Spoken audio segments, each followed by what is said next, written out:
Richard Martineau. Les commentaires haineux prennent certains animateurs. Martineau s'en régale.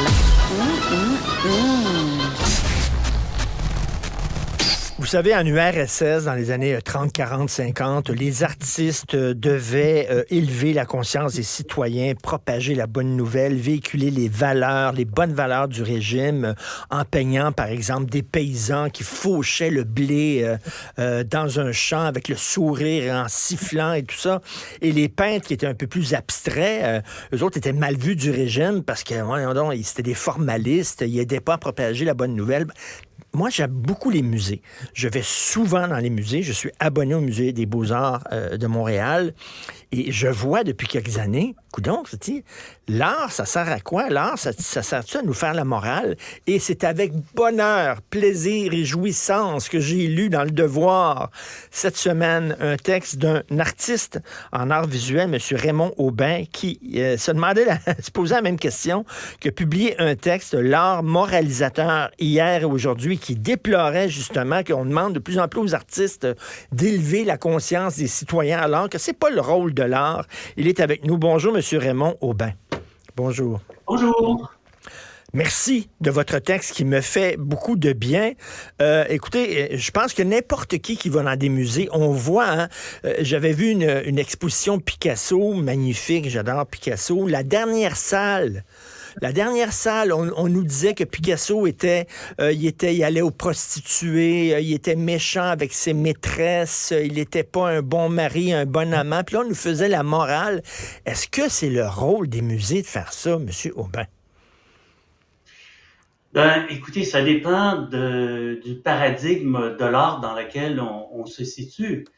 Comme je l'indiquais dans mon article, moi, mon guide au cours des dernières années a été le philosophe français Yves Michaud, qui a fait une analyse de l'art très, très pointue. Il a écrit peut-être 4 ou 5 ouvrages sur l'art, en plus d'autres ouvrages. Il a été directeur du Musée des Beaux-Arts de Paris. Et donc, il m'a beaucoup inspiré. Et dans son dernier livre, il parle justement de l'art moral ou de l'art moralisateur. En disant que c'était une forme d'art. Moi, j'estime que c'est un nouveau paradigme qui a, comme vous l'avez souligné, envahi complètement le monde de l'art. Et pour moi, le sommet de ça est l'œuvre de Diana Bowen au Musée des Beaux-Arts du Canada, qui occupe une surface absolument très grande. C'est toute la surface du musée. Mais on voit ça arriver depuis longtemps. Je pense qu'on doit prendre conscience qu'il y a un nouveau paradigme qui est en train de remplacer l'art contemporain. Parce que toutes ces manifestations artistiques-là dont vous avez parlé, incluant celle de Diana Bowen au Musée des Beaux-Arts du Canada, ce n'est pas de l'art contemporain. Mais c'est qui cette artiste-là dont vous parlez? Là? C'est peut-être pas tout le monde qui la connaît. C'est quel genre d'art elle présente, elle?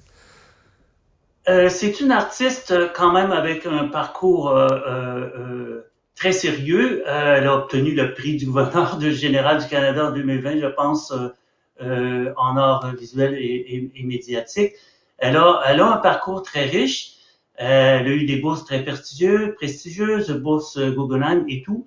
Mais depuis le début de sa carrière dans les années 90, elle fait la promotion d'une certaine vision de l'évolution des Noirs aux États-Unis en particulier. Elle est originaire des États-Unis, elle déménage au Canada et a apporté tout le contexte socio-culturel américain autour de l'esclavage. Elle a importé ça au Canada, a poursuivi sa pratique dans ce sens-là.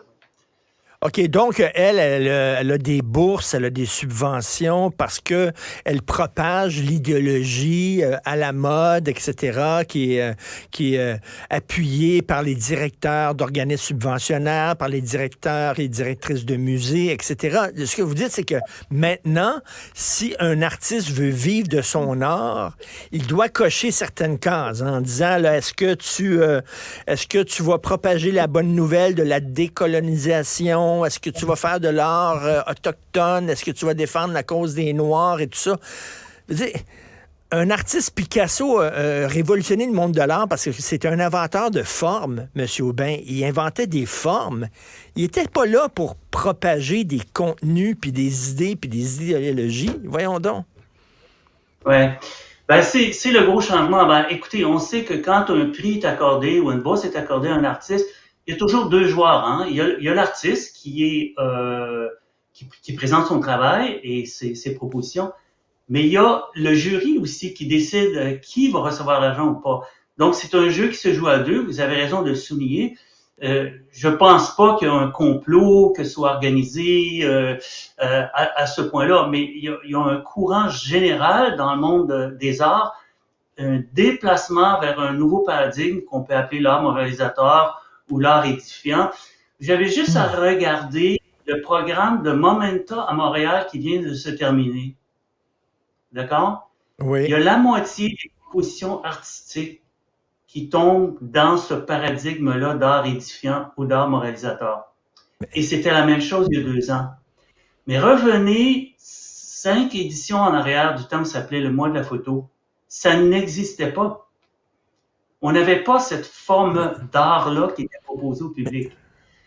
Écoutez, M. Martineau, moi je crois à la liberté artistique et moi je pense que les artistes peuvent faire ce qu'ils veulent.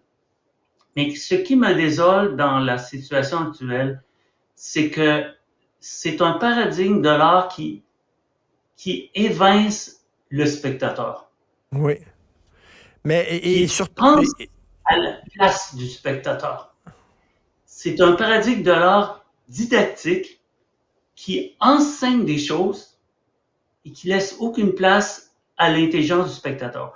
On a beaucoup critiqué l'art contemporain. On a dit qu'est-ce que ça veut dire de mettre un gros tas de rebuts, disons, dans une salle? Ça veut rien dire, etc., etc.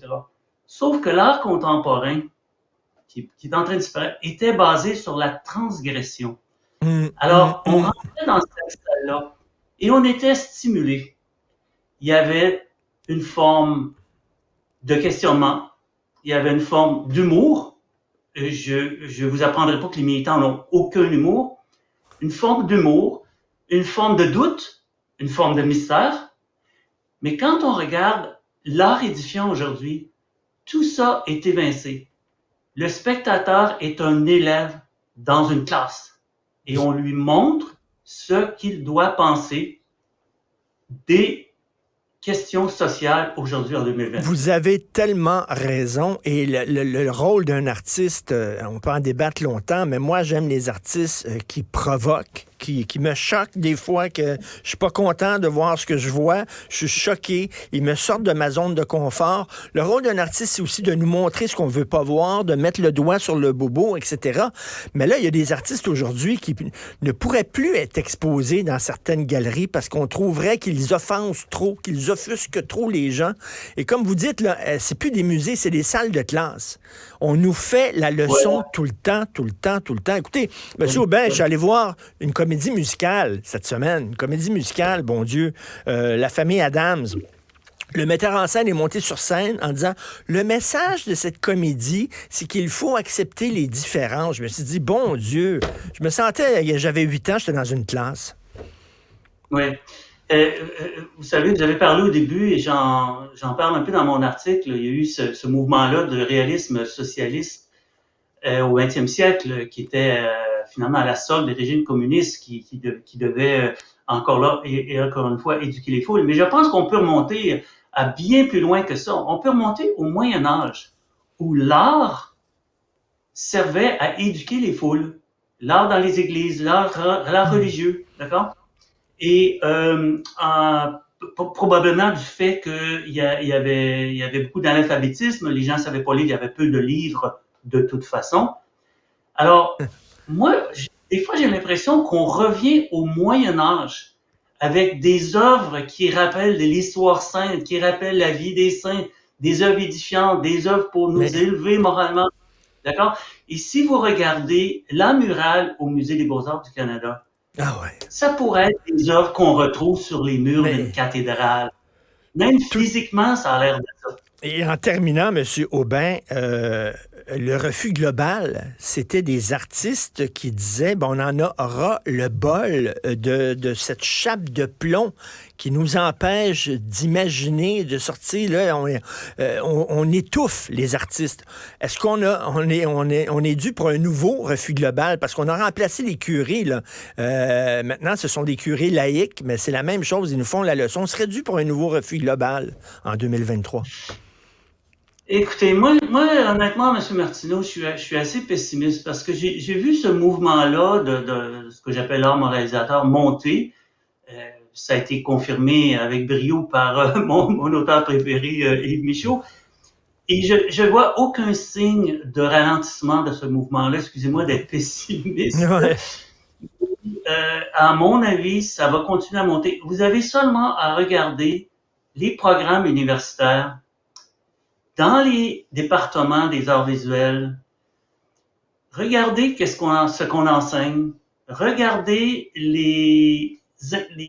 la description que les professeurs donnent de leurs intérêts de recherche.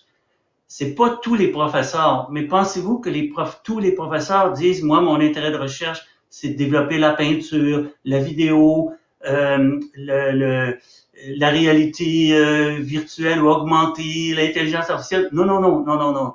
Pas tous les professeurs, mais vous allez voir un bon nombre de professeurs, leurs intérêts de recherche dans un département d'art visuel, c'est l'identité, la théorie critique de la race, la théorie de genre, le décolonialisme, Exactement. Exactement. Non, c'est comme à l'époque des curés. Je pense qu'on serait dû pour un nouveau refus global. La bonne nouvelle, c'est qu'il y a des gens comme vous qui prennent la parole de plus en plus, qui ont le devoir de publier votre texte. Je rappelle aux gens, allez lire ça parce que c'est un texte important. Et M. Aubin cite aussi des passages de Yves Michaud, des textes intéressants sur l'art contemporain. Ça s'intitule « L'art moralisateur hier et aujourd'hui ». Merci beaucoup pour votre courage et votre franchise, M. Raymond Aubin, artiste en art visuel. Bonne journée. Merci.